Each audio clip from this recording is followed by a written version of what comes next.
No dia 23 de julho de 1992, na cidade de Sydney, na Austrália, Peter Corey havia acordado cedo para levar sua esposa ao trabalho e depois retornou para casa. Naquele período, ele estava em casa se recuperando de uma lesão que havia sofrido dias antes em seu trabalho. Quando chegou em casa, resolveu deitar um pouco e, por volta das 7:30 da manhã, acordou assustado repentinamente, levantando seu tronco e assumindo uma posição sentada na cama. Para sua surpresa, haviam na sua frente duas mulheres que aparentavam ser humanas, completamente nuas, de joelhos nos pés da cama. Seus corpos eram idênticos aos de mulheres adultas, porém seus rostos eram estranhos. Os olhos eram cerca de 2 ou 3 vezes maiores que os normais. Seu rosto era fino, com maçãs do rosto bem pronunciadas. Uma delas parecia ser asiática, com cabelo preto e curto até a altura dos ombros. A outra parecia ser escandinava, com cabelo que ia até a metade das costas, loira e de olhos claros. Das duas, a que mais tinha características humanas era a asiática. A loira tinha o rosto bem mais estranho. Outro detalhe que chamava a atenção de Peter era o fato de que a loira tinha cabelos enrolados, mas de uma forma muito estranha, não sendo semelhante a nada que Peter já havia visto antes. De repente, a mulher loira pega Peter pela nuca e o puxa em direção ao peito dela. Ele a empurra tentando se soltar, mas a humanoide era extremamente forte, segundo Peter. Peter entrou em pânico quando a humanoide ficou pressionando sua cabeça contra o próprio peito, e então, no desespero, ele mordeu ela para tentar fazer com que ela o soltasse. Ele conta que a humanoide não gritou e nem sangrou, nem mesmo quando, surpreendentemente, ele conseguiu literalmente arrancar um pedaço dela. A humanoide então o soltou e ambas pareciam com a mesma expressão vazia. Ela simplesmente não aparentava sentir dor. Peter sentiu algo preso na sua garganta e começou a tossir muito. As duas humanoides se olharam e, apesar de não ter expressões faciais, pareciam confusas. Devido à forte crise de tosse que Peter teve, em certo momento ele se curvou para a lateral da cama e perdeu as humanoides de vista por um instante. Quando voltou o olhar para elas, as duas haviam desaparecido. Ele foi no banheiro e tentou se livrar do que estava na sua garganta, mas não conseguiu. Ao mesmo tempo, ele sentia uma forte dor em seu órgão sexual e, quando foi verificar o que estava lhe causando essa dor, ele viu que havia um longo fio de cabelo enrolado firmemente ali. Ele retirou o cabelo e o guardou.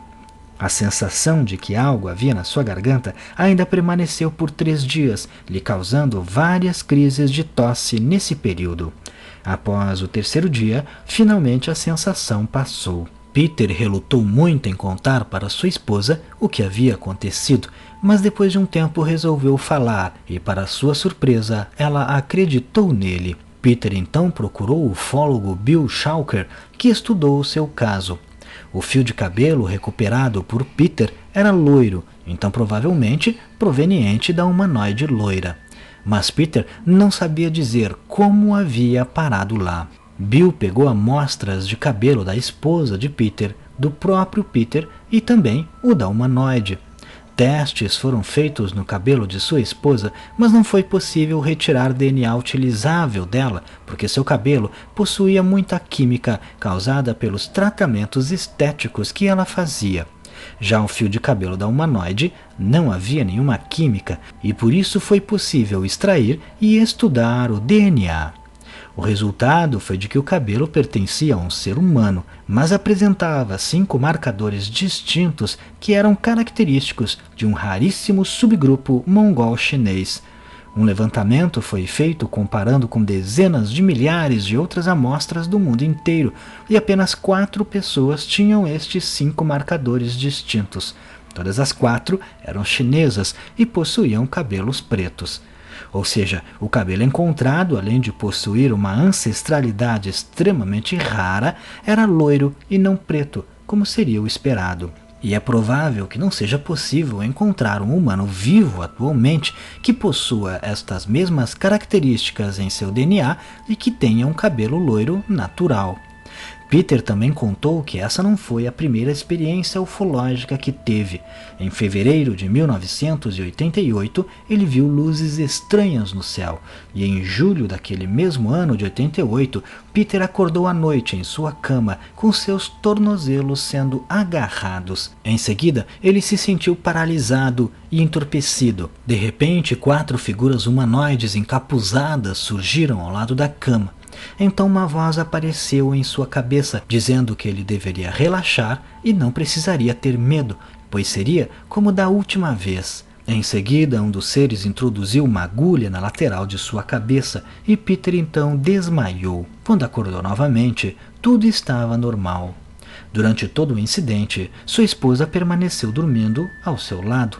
Na manhã seguinte, Peter e sua esposa viram marcas ao lado de suas cabeças com um pouco de sangue seco, o que evidenciava para eles que alguém havia lhes introduzido algum tipo de agulha durante a noite. Neste caso, temos uma rara possibilidade de se estudar uma evidência de um incidente ufológico. E mais do que isso, a prova era algo biológico, algo que era possível se identificar como humano ou alienígena. Porém, os testes indicaram que era um material genético humano, apesar das especificações raras e incomuns no DNA. Os ufólogos envolvidos neste caso especulam que essa poderia ser uma prova de que os alienígenas visitaram a Terra milhares de anos atrás e acabaram dando origem aos seres humanos que hoje habitam o planeta Terra. E por isso, o DNA desse tipo de extraterrestre, chamado de tipo nórdico, que possui semelhanças físicas muito grandes com a de humanos, seria igual ao nosso. Pois, segundo essa hipótese, nós e este tipo de alienígena seríamos a mesma espécie, só que habitando planetas diferentes.